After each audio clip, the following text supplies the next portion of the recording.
Hi guys, in this video I will show you that how you can fix the unknown error FFFF, and I will show you guys the best effective solution to fix this error, so make sure you watch this entire video to fix this problem.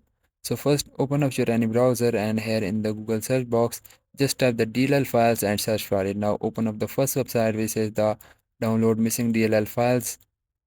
So once you open the website, click on the search for your missing DLL files, and now here you can just type the d3d12.dll. After that, just hit the enter and just search for this file. You can type exact the same name and you will get this file, and just click on this file and just scroll down, and you have to just download the architecture 64 version.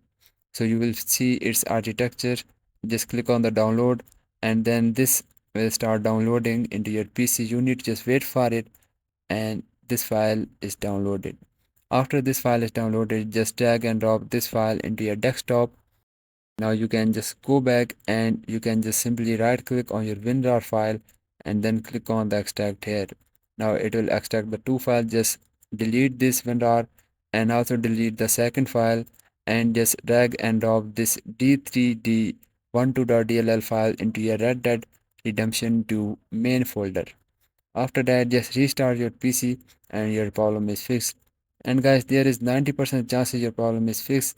And let's say if your problem is not fixed, then you can open up the Steam, go to the Steam library and click on the RDR2 game, click on its properties.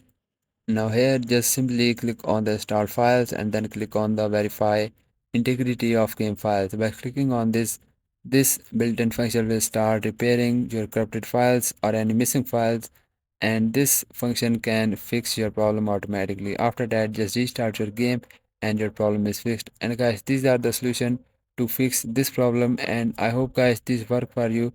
And if yes, please don't forget to like the video because this is motivation for me, and I will see you guys in the next video. Bye bye.